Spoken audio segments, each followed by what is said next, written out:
Hello दोस्तों।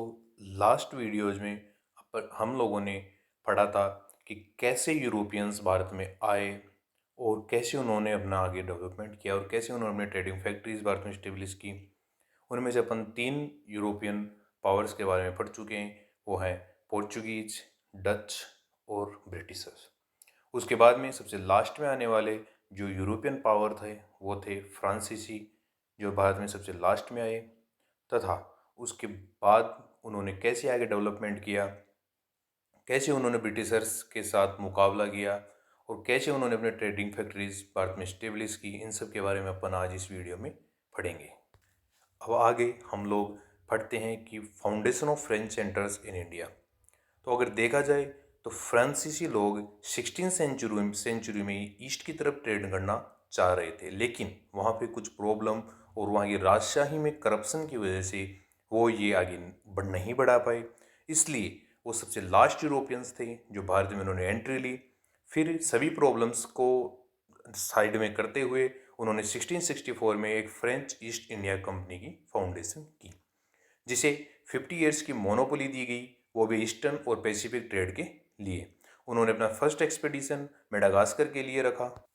उन्होंने Madagascar में अपना एक बेस सेटअप किया तथा उन्होंने वहाँ से 1667 में फ्रैंकोइस कैरोन की अंडर में भारत की तरफ एक एक्सपेडिशन को रवाना किया, जिन्होंने भारत में अपनी फर्स्ट फैक्ट्री सूरत में स्टेब्लिश की। तथा उसके बाद 1669 में उन्होंने अपनी सेकंड फैक्ट्री जो कि मसूलीपट्टनम में स्टेब्लिश की, वो भी वहाँ के सुल्तान ऑफ गोलकोंडा के फरमान के साथ।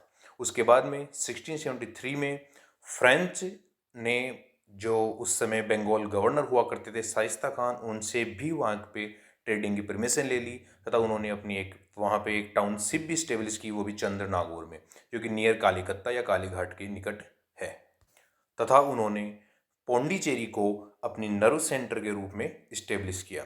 उसके बाद में अगर अपन बात करते हैं कि how they gain power in India और उन्होंने कैसे अपने पावर को आगे बढ़ाया या इस्टेब्लिश किया भारत में, तो उसके बारे में देखते हैं। तो उन्होंने 1673 में गवर्नर ऑफ वालिकोंडापुरम, जो कि उनका नाम था शेर खान लोदी, उन्होंने इनको फ्रैंकोइस मार्टिन, जो कि गवर्नर हुआ करते थे फ्रेंच के, तो उन्होंने उन्हें एक साइट दी कि आप यहाँ पे रह सकते हो, मतलब एक साइट फॉर सेटलमेंट के लिए उन्हें दी गई, जिसे 1674 में उनके द्वारा पौंडीचेरी को वहाँ पे फाउंडेशन की गई। उसके बाद में उनकी और भी बहुत सी फैक्ट्रीज बनी, जैसे माहे, कराईकाल, बारासोर और कासिम बाजार। पर जिस काम के लिए French east India company Bharat में आई थी कि वो यहाँ पे अच्छी तरह से ट्रेडिंग करेंगे और यहाँ पे अपनी फैक्ट्रीज इस्टेब्लिश करेंगे, लेकिन उस चीज़ के लिए उन्हें स्टार्टिंग में बहुत ही सेटबैक्स लगते रहे, क्योंकि जैसे अगर देखा जाए तो उन्हें बैड इफेक्ट हुआ डच और फ्रेंच वॉर का। उसके बाद में 1693 में डचेज ने पौंडीचेरी को कैप्चर कर लिया।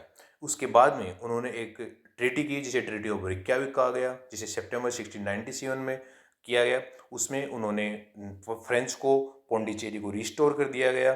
तथा उसके बाद उन्हें एक बैड इफेक्ट हुआ, जिसमें कि जो स्पेनिश, जहाँ पे मोनार्की हुआ करती थी, वहाँ पे नया किंग कौन बनेगा, इसके सक्सेशन के लिए वहाँ पे वॉर स्टार्ट हो गया। और उन्हें इन सभी कारणों की वजह से अपनी कुछ फैक्ट्रीज भी बंद करनी पड़ी, जैसे कि सूरत, मसूलीपट्टनम और बेंटन। इन्होंने इन सभी फैक्ट्रीज को 18th सेंचुरी या अर्ली 18th सेंचुरी में इन्होंने इसे स्टॉप कर दिया था। उसके बाद उन्हें एक बहुत ही बड़ा सेटबैक और लगा, जो कि French governor François Martin Bharat में थे, उनकी भी डेथ हो गई। और उसके बाद में उन्हें लगातार इन सेटबैक्स की वजह से वो बहुत ही प्रॉब्लम में फंस चुकी थी फ्रेंच कंपनी, इसलिए उन्होंने आगे और कुछ करने का भी फैसला किया, ताकि वो आगे अपने ट्रेड को बढ़ा सके, भारत में वो फिर से अपनी ट्रेडिंग फैक्ट्रीज को इस्टेब्लिश कर सकें। इसलिए तो इस वजह से उन्होंने अपनी फ्रेंच कंपनी को रीऑर्गेनाइजेशन करने की शुरुआत की, तथा उन्होंने अर्ली 18th सेंचुरी में अपनी कंपनी को फिर से रीऑर्गेनाइज किया और उसे नया नाम दिया गया, वो थी perpetual company of the India, जिसके गवर्नर लिनियोर और डुमास ने उसे आगे बढ़ाने में बहुत ही हेल्प की। वो बहुत ही अच्छे गवर्नर थे। उसके बाद में उसे या जिस ये नई कंपनी बनाई गई, उसे बाहर से भी बहुत हेल्प मिली, जिसमें वो फ्रेंच पोजीशंस जो मॉरिशियस और रियूनियन में थे, उनसे भी इस नई रीऑर्गेनाइज्ड कंपनी को हेल्प मिली। अब आगे हम लोग बात करें तो उसमें फ्रेंच जब भारत में आए तब तक भारत में और भी यूरोपियन पावर्स पहले से ही अपना अच्छी तरह से स्टेब्लिश हो चुके थे। इस कारण वे लोग जो फ्रेंच थे उनके राइवल्स थे एंग्लो डच और पोर्चुगीज, जिनमें से डच और पोर्चुगीज का पावर लगभग भारत में एंड हो चुका था, लेकिन इंग्लिश अभी भी बहुत ज़्यादा पावरफुल थे। इसलिए जब दोनों ही ट्रेडिंग पर्पज से भारत में आई तो दोनों में राइवलरी निश्चित थी। और वैसे भी इनके यूरोप में भी एक दूसरे के ये राइवल्स थे, एक दूसरे के अपोजिट पार्टीज हुआ करती थी। इस वजह से एंग्लो और French struggles for supremacy Bharat में स्टार्ट हुई, जिसमें अपन थ्री कार्नेटिक्स वॉर्स के रूप में इन्हें जाना जा सकता है, जिसमें 3 बार कार्नेटिक वॉर्स लड़ाई हुई, जिसमें इस इन वॉर्स ने डिसाइड किया कि कौन भारत में अल्टीमेट पावर के रूप में रहेगा और कौन भारत से बाहर जाएगा या फिर उसका पावर इंडिया में इतना ज़्यादा नहीं रहेगा। अब आगे अपन बात करें उसमें बैकग्राउंड ऑफ राइवलरी, तो वो दोनों ही कंट्रीज भारत में ट्रेडिंग पर्पज के लिए आए थे, लेकिन उनकी एक दूसरे की राइवलरी ने उन्हें ultimately drone into the politics of India, उन्हें फाइनल में इंडिया की पॉलिटिक्स में उतार दिया गया। वे दोनों ही जहाँ पे ट्रेडिंग करते थे उस एरिया में वो वहाँ का पॉलिटिकल पावर को अपने पास इस्टेब्लिश करना चाहते थे। इसलिए इन चीज़ों की वजह से उनके बीच में वो राइवलरी और ज़्यादा बढ़ी और उनकी जो ट्रेडिशनल राइवलरी थी जो यूरोप में चल रही थी वो भी आगे बढ़ी। और अगर अपन इसकी या कार्नेटिक वॉर्स की शुरुआत की बात की जाए तो वो हुई जो ऑस्ट्रियन वॉर है, वो ऑस्ट्रियन वॉर ऑफ सक्सेशन, जहाँ पे भी मोनार्की हुआ करती थी, उस मोनार्की को आगे के नए किंग के लिए वहाँ पे वॉर हुआ, उसके सक्सेशन के वॉर हुआ। इसमें भी इंग्लैंड और फ्रांस के बीच में एक दूसरे की राइवलरी की स्टार्ट हुई और वो एक दूसरे के अपोजिट यूरोप में खड़े थे। इसलिए वहाँ का डायरेक्ट इफेक्ट भारत में हुआ और इन दोनों ने जो यहाँ के पोजीशंस थे भारत में इन दोनों के पोजीशंस थे इंग्लिश और फ्रेंच के, तो इन्होंने एक दूसरे से लड़ाइयाँ स्टार्ट कर दी और ये वॉर लगभग 7 साल तक चला, जिसने डिसाइड किया कि कौन भारत में आगे पावर में रहेगा और कौन भारत में आगे पावर में नहीं रहेगा।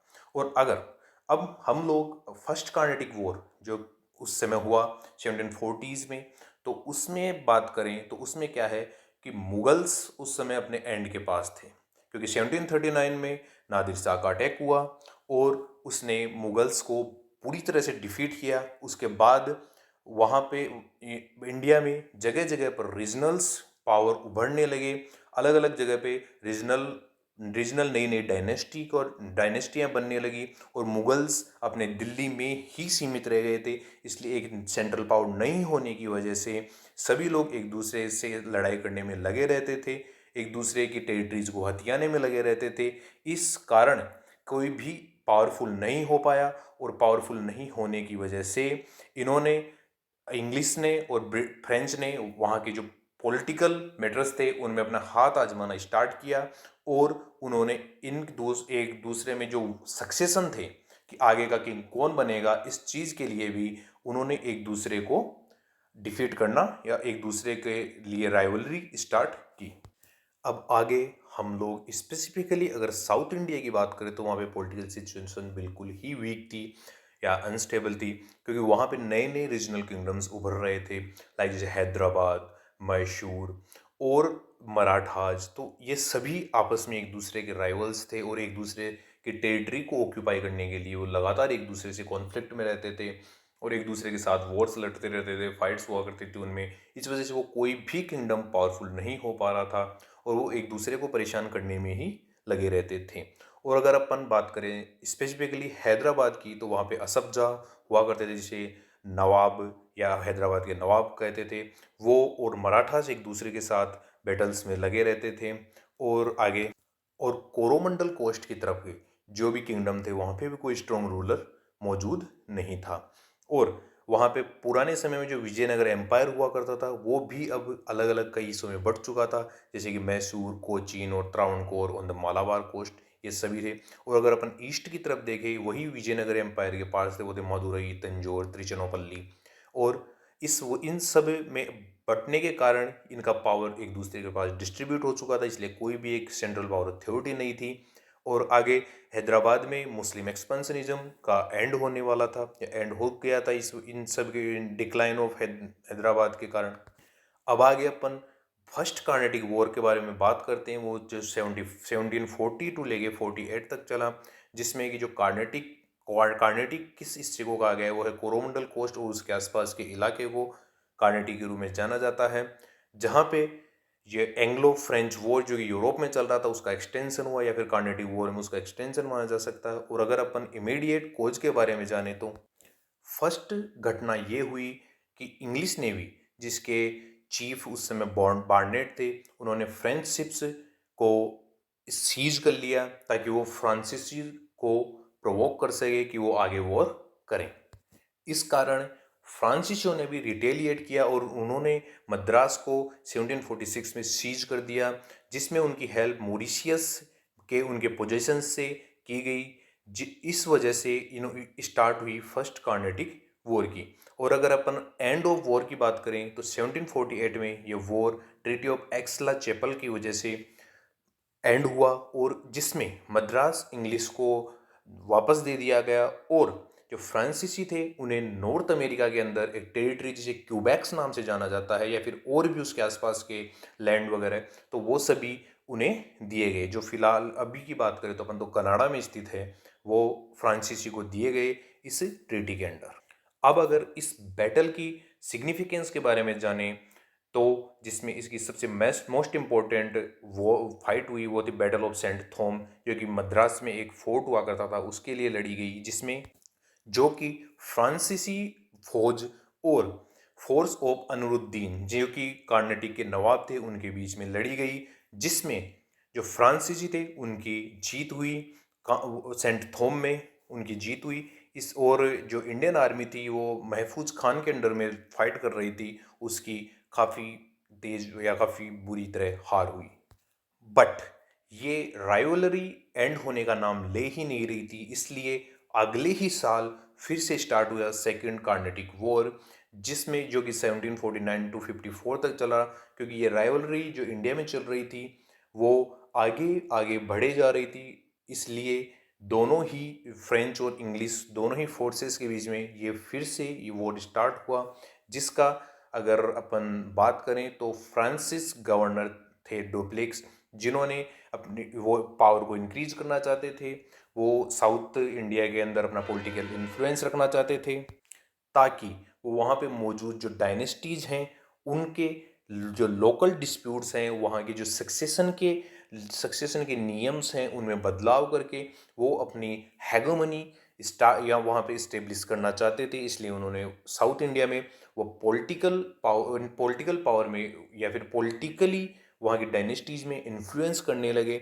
इस वजह से डुप्लिक्स इंग्लिश गवर्नर्स की नज़र में आए और आगे बात बढ़ी। अब इस सेकेंड कार्नेटिक वॉर के मैन या इमीडिएट खोज के बारे में बात करें तो वो थी कि जो निज़ाम उल मुल्क असफजा थे, हैदराबाद के किंगडम के जो निज़ाम थे, उनकी डेथ हुई 1748 में। इसलिए अब वहाँ पे नए रूलर का सक्सेशन होना था, और उसके बाद में मराठास ने भी चंदा साहिब को रिलीज कर दिया, जो कि उन्होंने उससे पहले अरेस्ट किया था। और इसलिए वो जो वहाँ पे सक्सेशन होने वाला था उसमें वो नासिर जंग का होने वाला था, जो कि निज़ाम के बेटे हुआ करते थे। लेकिन जो मुजफ्फर जंग था वो ग्रैंडसन थे नवाब के, वहाँ पे कार्नेटिक के नवाब के ग्रैंडसन थे, वो उसने इसको एक्सेशन ऑफ नासिर जंग को अपोज किया।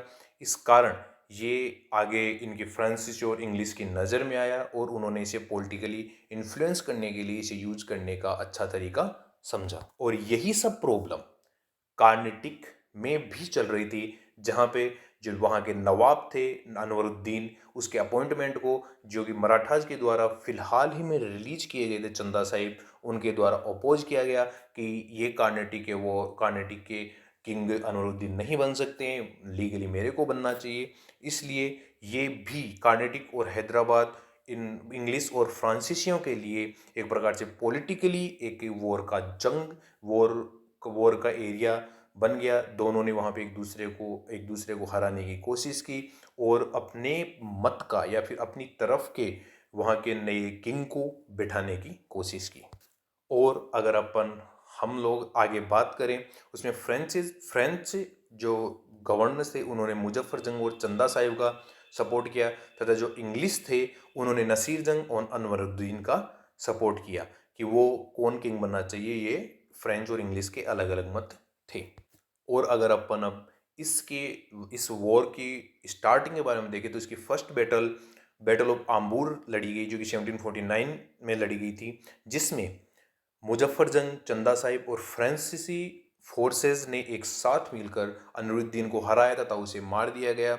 उसके बाद में मुजफ्फर जंग को डेक्कन का सूबेदार अपॉइंट किया गया, डुप्लिक्स को गवर्नर ऑफ डेक्कन, जो कि रिवर कृष्णा के नीचे के जो इलाके थे उसका गवर्नर बनाया गया। और आगे जो कि हैदराबाद या निज़ाम का इलाका था, वहाँ पे बस्सी, जो कि उनका एक नया गवर्नर था, उसे अपॉइंट किया गया। उसके अंडर में वहाँ पे फ्रेंच आर्मी रखी गई, और ताकि वो वहाँ पे होने वाली सभी गतिविधियों के बारे में डुप्लिक्स को खबर कर सके। और पौंडीचेरी, जो कि पहले से ही फ्रांसीसी कंट्रोल में था, उसके आसपास की कुछ टेरिटरीज और जो ओडिशा कोस्ट है उसके आसपास की भी कुछ टेरिटरीज फ्रांसीसियों को दे दी गई, ताकि वो वहाँ पे अपने लगान या ट्रेड वगैरह कुछ भी अगर वो करना चाहे वो कर सकते हैं। और आगे हम लोग बात करते हैं उसमें रॉबर्ट क्लाइव, जो कि इंग्लिश फैक्ट्रीज थी वहाँ पे एक नॉर्मल क्लर्क के रूप में थे या फिर एक इंग्लिश एजेंट के रूप में थे। उन्होंने इंग्लिशर्स को एक सजेस्ट किया कि आप लोग हमें अचानक से जो आरकोट, जो कि कार्नेटिक की कैपिटल है, वहाँ पे हमें अटैक करना चाहिए, ताकि उन्हें तैयारी का मौका ना मिले और उसे अपने अंडर में ले लेना चाहिए। इसलिए उसे गवर्नर की परमिशन मिलने के बाद में उसने अगस्त 1751 में 210 फौजियों के साथ आरकोट के ऊपर अटैक किया और उसे अपने अंडर में ले लिया। फिर उसके बाद में चंदा साहिब, जो कि कार्नेटिक के नए रूलर थे तथा जो कि उस समय आरकोट उनकी कैपिटल थी, इसलिए उन्होंने आरकोट को रॉबर्ट क्लाइव से वापस लेना चाहा। इसलिए उन्होंने 4000 लोगों के साथ तिरुचिरापल्ली से उनके ऊपर अटैक किया, लेकिन एक 53 दिन की सीज के बाद भी वो आरकोट को वहां से उनसे आज़ाद नहीं करवा पाए। उसके बाद जो तिरुचिरापल्ली था उसकी हेल्प के लिए मैसूर, तंजौर और मराठाज भी आए, लेकिन वो भी आरकोट को नहीं उनसे आज़ाद करवा पाए।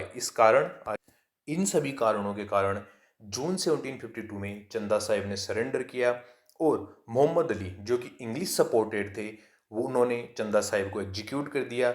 इस कारण इसमें फ्रांसिस आर्मीज की हार हुई और इंग्लिशों की जीत हुई। इस वॉर के कारण फ्रांसीसियों को काफ़ी ज़्यादा लॉसेस का सामना करना पड़ा, और इसका जिम्मेदार सिर्फ एक ही व्यक्ति को माना गया, वो थे डुप्लिक्स। क्योंकि वहाँ पे फ्रांसीसियों ने समझा कि डुप्लिक्स की गलत पॉलिसीज़ के कारण ये हार हुई है, और उन्हें इसको सुधार करने के लिए उन्हें फिर से 1754 में डुप्लिक्स को फिर से फ्रांस में बुला लिया गया, ताकि और जो डुप्लिक्स थे उन्हें नए गवर्नर से सक्सीड किया गया, वो थे गोडेयू, जिन्होंने भारत में आए, और वो बड़े ही शांत तरीके के या शांत दिमाग के इंसान थे।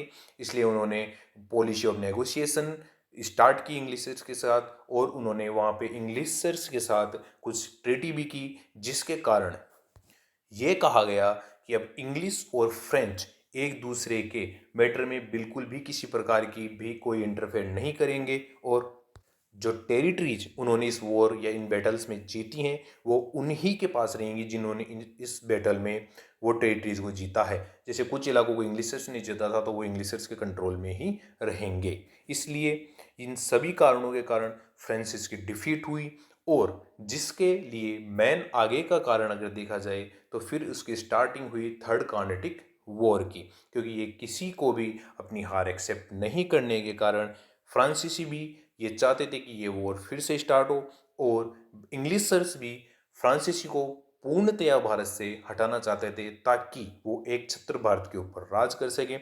इसलिए थर्ड कार्नेटिक वॉर्स की शुरुआत हुई 1758 to 63, जिसमें कि अगर देखा जाए तो यूरोप में चल रहे 7 ईयर्स वॉर को भी एक मैन कार्ड माना जा सकता है, जिसमें ब्रिटेन और फ्रांस फिर एक दूसरे के ऑपोजिट साइड में खड़े हुए और वे यूरोप में एक दूसरे से फाइट कर रहे थे। और वही पुरानी बात जैसे कि पहले हुआ था यूरोप में ब्रिटेन और फ्रांस की ऑस्ट्रियन वॉर के सक्सेशन की वॉर के कारण वो एक दूसरे के ऑपोजिट खड़े थे, वही भारत में वॉर स्टार्ट हो गया था। और अब फिर से वही भारत में वॉर एक स्टार्ट हो गया कि वो एक दूसरे के ऑपोजिट खड़े हो गए और फिर से वही पुरानी वाली स्थिति फर्स्ट और सेकंड कार्नेटिक वॉर में जो बनी थी वो फिर से थर्ड कार्नेटिक वॉर को जन्म देती है। इसके आगे उसके बाद अब अगर हम आगे देखते हैं, उसमें 1758 में फ्रेंच गवर्नर काउंट डे लाली ने इंग्लिश फोर्ट सेंट डेविड को और विजयनगरम में स्थित इंग्लिशर्स के फोर्ट थे उन्हें कैप्चर कर लिया। इसके इसके रिटेलिएशन के लिए इंग्लिशर्स ने ऑफेंसिव और inflicted heavy losses on the French fleet, जो कि मसूलीपट्टनम में उनका फ्लीट था उसके ऊपर उन्होंने हैवी लॉसेस किया, फिर उनको उसके ऊपर अटैक किया और इस कारण फ्रेंच लोगों को हानि का सामना करना पड़ा।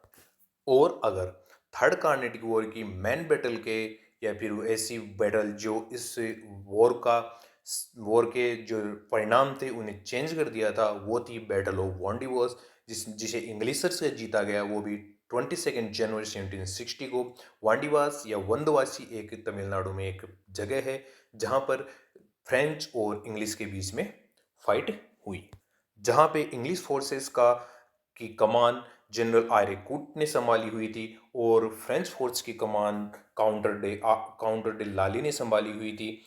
जो वहाँ पे इंग्लिशर्स की जीत हुई और उन्होंने काउंटर डे लाली की आर्मी को हराया और बस्सी जो कि हैदराबाद में एज ए रेजेंट थे या फिर फ्रेंसीसी एजेंट के रूप में वहाँ पर रह रहे थे, उसे प्रिजनर के रूप में ले लिया।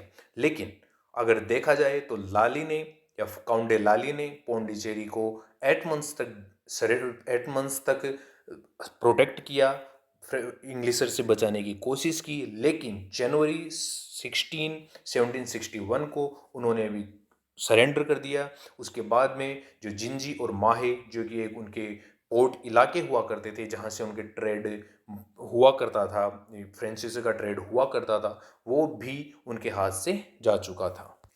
काउंट डे लाली को अरेस्ट कर लिया गया और उसे लंदन में भेज दिया गया एज प्रिजनर ऑफ वॉर के रूप में, और उसके बाद उसे फ्रांस को में रिटर्न कर दिया गया और वहाँ पे उसे जेल हुई और उसके बाद में उसे 1766 में एग्जीक्यूट कर दिया गया। और अगर अब थर्ड कार्नेटिक वॉर की रिजल्ट के बारे में बात किया जाए तो उसमें फाइनली एक ट्रीटी हुई जो कि 1763 में साइन की गई, जिसे treaty of peace of Paris कहा गया, जिसमें जो भी फ्रेंच फैक्ट्रीज इंडिया में थी वो उन्हें फ्रांसीसियों को फिर से वापस दे दी गई और उनके जो पॉलिटिकल पावर था या पॉलिटिकल इन्फ्लुएंस था इंडिया में फ्रांसीसियों का, उसे पूरी तरह से नष्ट कर दिया गया। और अब जो भी आगे वो कुछ भी ट्रेड करेंगे उसके लिए उन्हें इंग्लिशर्स की परमिशन की ज़रूरत होने लगी। अब आगे अगर अपन देखें कि 4 कंट्रीज भारत में यूरोपियन पावर्स के रूप में आए, लेकिन फाइनल में सभी कंट्रीज ब्रिटिशर्स के हाथों उनकी डिफीट हुई या उनकी ब्रिटिशर्स के साथ ट्रीटी हुई। फाइनल में भारत में ब्रिटिशर्स ही अपने पावर को इस्टेब्लिश कर पाए। इसके क्या कारण रहे, या फिर इंग्लिशर्स ही क्यों सक्सेस हो पाए और फ्रेंच, पोर्चुगीज, डचेज ये सभी क्यों सक्सेस नहीं हो पाए, या फिर मेनली अगर देखा जाए तो फ्रांसीसी जो कि एक पावरफुल किंगडम होने के बावजूद भी वो उसे फेलियर का सामना करना पड़ा, इसके क्या कारण रहे। तो अगर देखा जाए तो फर्स्ट रीजन अगर देखा जाता तो वो है English was a private entity, और जो इंग्लिश ईस्ट इंडिया कंपनी थी वो प्राइवेट कंपनी थी, उसमें किसी भी प्रकार का स्टेट का इन्वॉल्वमेंट नहीं था वहाँ पे।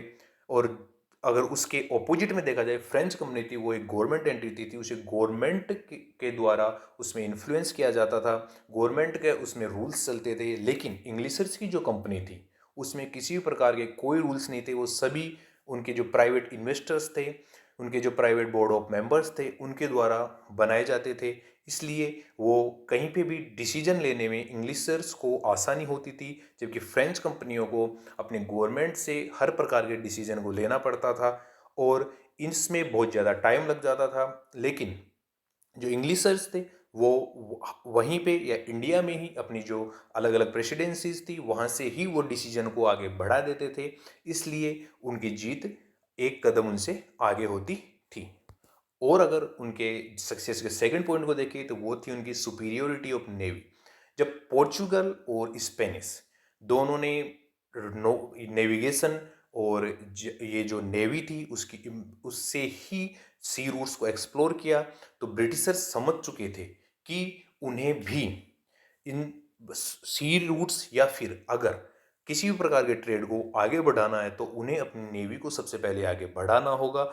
इसलिए उन्होंने बड़े बड़े जहाज़ों का निर्माण किया और उन्होंने अपनी नेवी को भी काफ़ी स्ट्रॉन्ग बनाया जिससे कि वो जीत सके। और यही नुकसान फ्रांसीसी, डचेज और पोर्चुगीज़ को झेलना पड़ा, क्योंकि उन इंग्लिशर्स की नेवी बहुत ज़्यादा पावरफुल थी और जो फ्रांसीसी थे उनकी नेवी इतनी ज़्यादा पावरफुल नहीं होने की वजह से उनकी हर जगह डिफीट होती रही।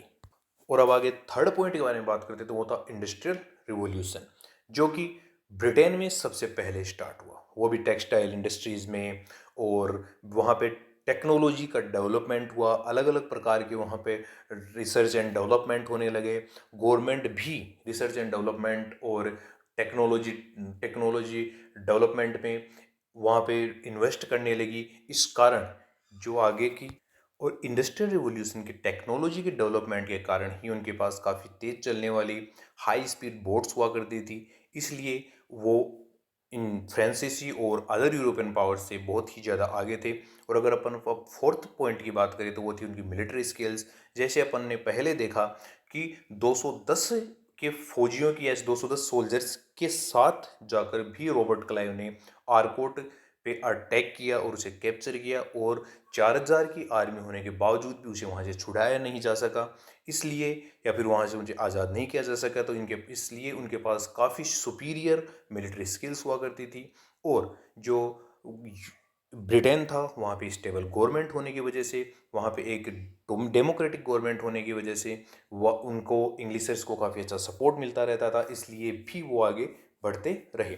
और अगर अपन सिक्स्थ पॉइंट के बारे में देखें तो वो था लेसर जील फॉर रिलीजियन, क्योंकि वो अपनी क्रिश्चियनिटी को बढ़ाने के लिए भारत में नहीं आए थे, वो अपने ट्रेडिंग के पर्पज़ के लिए आए थे। बाकी अगर देखा जाए तो जैसे पोर्चुगीज और डचेज तो ये सभी क्रिश्चियनिटी या फिर हमारे लोगों को क्रिश्चियनिटी में कन्वर्ट करना चाहते थे। और इस प्रकार के कन्वर्जन के कारण किसी भी और यूरोपियन पावर को भारत में सपोर्ट नहीं किया गया, जबकि इंग्लिशर्स लोग इस प्रकार के कन्वर्जन में बिल्कुल भी बिलीव नहीं करते थे। वो शुरुआत में किसी प्रकार से भारत में क्रिश्चियनिटी को फैलाना नहीं चाहते थे। इस कारण वहाँ पे या इंडिया में ब्रिटिशर्स को सपोर्ट किया गया। और अगर अपन सेवन्थ पॉइंट के बारे में देखें तो वो है यूज ऑफ डेट मार्केट। अगर देखा जाए तो वर्ल्ड का पहला सेंट्रल बैंक, जैसे कि हमारा आरबीआई है, वैसे ही बैंक ऑफ इंग्लैंड का सबसे पहले जो इस्टेब्लिश किया गया वो था ब्रिटेन।